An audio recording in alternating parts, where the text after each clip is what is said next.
عقیده علی رضی الله عنه رو وقتی که انسان میخوانه و مطالعه میکنه، تمام صحابه رضی الله عنهم اجمعین و بالخصوص در مسئله توحید همه صحابه یکسان بودن. علی رضی الله عنه ویژگی های زیبا داره.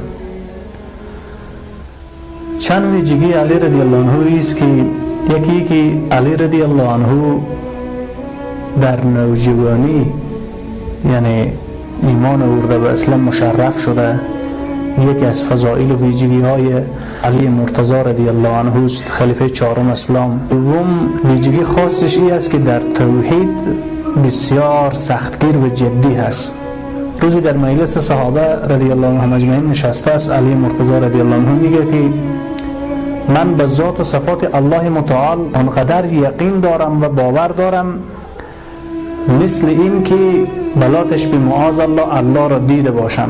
ذات او سوگند است اگر در دنیا الله متعال خود را برای من نشان بده، به ایمانم اندازه دانه خردل چیزی اضافه نمیشه. یعنی همون قدر یقین و باور دارم مثل که شما به دیدن یک چیزی در حضور چشمتان یقین داشته باشین. میفرماید از الله جل شانه آنقدر میترسم، خوف در قلب و فکرم هست، اگر جهنمی هم دوزخی هم الله متعال خلق نمیکرد من 100% از الله میترسیدم و خشم و غضب الله متعال بالاتر از دوزخ میدانم من. و بعد میفرماید بر رضای الله جل شانه آنقدر امیدوار هستم، یقین و اخلاص دارم که بالاتر از 100 مراتب از بهشت و جنت الله میدانم.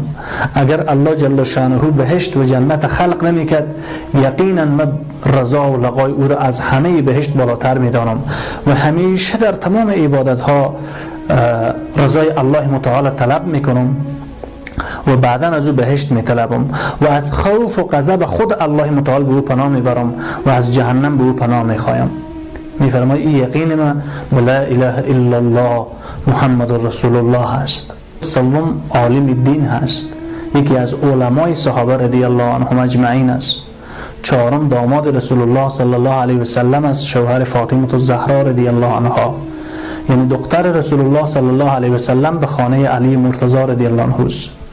پنجم علی مرتضی رضی الله عنه بسیار زیاد سخاوتمند است، یعنی اگر به چند شب یک بار این صدقه چیزی نکنه و یا میمان برای این نیاید فکر میکرد با فاطمه مشوره میکرد رضی الله عنها که کدام گناهی کردیم، کدام سهو و خطایی از پیش ما و شما شده که ما میماندار نیستیم یا چیزی از مال و اموال ما در راه الله صدقه نمیشه. پنجم بسیار شجاع و دلیر و جنگی و غیرتی بود در برابر کفار و مشرکین و مرتدین.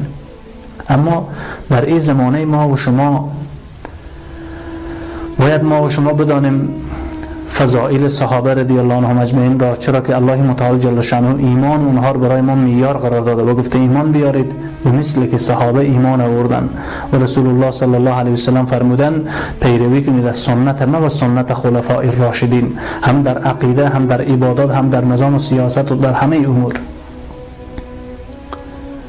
اما در این زمانه بسیاری از فرقهای باطل و گمراه و ضاله و فرقهای مشرک و طاغوتی هست که با محبت علی رضی الله عنه خود نسبت میکنن در دفاع و دوستی علی رضی الله عنه، اما به عقیده علی رضی الله عنه، به علم علی رضی الله عنه، به عبادت علی رضی الله عنه، به دین علی رضی الله عنه کاملا کافر و مشرک هستند، مثل شیعه ها و روافض. شیعه ها و روافض میگن یا علی مدد، یا حسین مدد، یا ابوالفضل، یا ابو عبدالله الحسین، یا فاطمه الزهرا، یا امام الزمان، یا فلانی، یا فلان قبر، یا فلانی به داد ما برس. اما علی مرتضی رضی الله عنه موحد بود، یکتا پرست بود. کمک خواستن از غیر الله را شرک میدونست که از به صلاحیت غیر الله نبود. مرده ها و زنده های کل روی زمین به هیچ صفات الله شریک نیستند، نه در صفات مدد او، نه در صفات نصرت او، نه در صفات بصیر بودن او، نه سمیع بودن او، نه عالم بودن او، نه خبیر بودن او. هیچ مرده و زنده شریک نیست، از پیامبر گرفته تا صحابه و اولیاء و تا کل مخلوق مرده و زنده در هیچ صفات الله شریک نیستند. ان الله لا یغفر ان یشرک به و یغفر ما دون ذلک لمن یشاء. الله متعال مشرک را نمیبخشه شرک را. اما شیعه ها و رافضی ها اکثر مشرک هستند به شرک اکبر. به همین واسطه فتوای اکثر اهل علم نیست که اینا مشرک است و اینا کافر است و اینا از اسلام بیرون است. کسی که مدد از مرده ها میخواد، از قبرها میخواد، از امام ها میخواد. به ایران شما بریم هر جوجه کلب و سگ را بزر کردن، یک گنبد جور کردن، امام باره رویش نوشته کردن امامزاده و امامزاده و امامزاده. انسان ایران میمونه اینقدر امامزاده از کجا آمده؟ و کسایی که دعوای دوستی به علی رضی الله عنه میدن، لباسشان لباس یهود، حجابشان حجاب یهود، عقیدهشان با عقیده مسیحیت هیچ فرقی نداره. همین که مسیحی‌ها میگن عیسی پسر خداست، اینا میگن علی افضلتر از الله است. شبکه‌ها رو ببینید و کتاب‌هایشان پر از این شرکیات و خزلبات است، مثل بحار الانوار و اصول کافی و نهج البلاغه و تاریخ پیامبران اسلام حیات القلوب از علامه مجلسی لعنت الله علیه و همثال کشف الاسرار خمینی لعنت الله علیه و مثل اینها بری.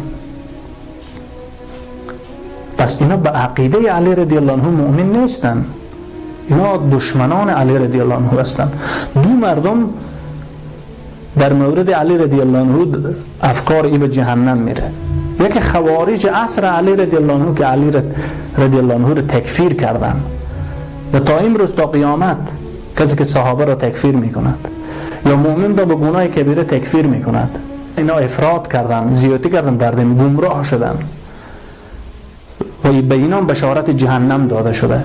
و یک عده دوستان علی که باز ابوبکر و عمر و عثمان و عایشه و معاویه امروز تکفیر میکنن، در حقیقت اینا هم بدتر از خوارج هستند امروز. هیچ گونه ابا نداریم از این که اعلام کنیم که علی ابن ابی طالب بر تمام انبیا، حتی بر انبیای اولوالعزم برتری داره، که علی ابن ابی طالب بر تمام انبیا، حتی بر انبیای اولوالعزم برتری داره. ایرانی‌ها رو عمر مسلمان کرده، ما حق نداریم به عمر توهین کنیم. یعنی این نه، من تا زندم میگم عمر حرومزاده بوده، تا زندم میگم هر چی سنی حرومزادن. عمر لعنت الله علیه، این ابوبکر لعنت الله علیه.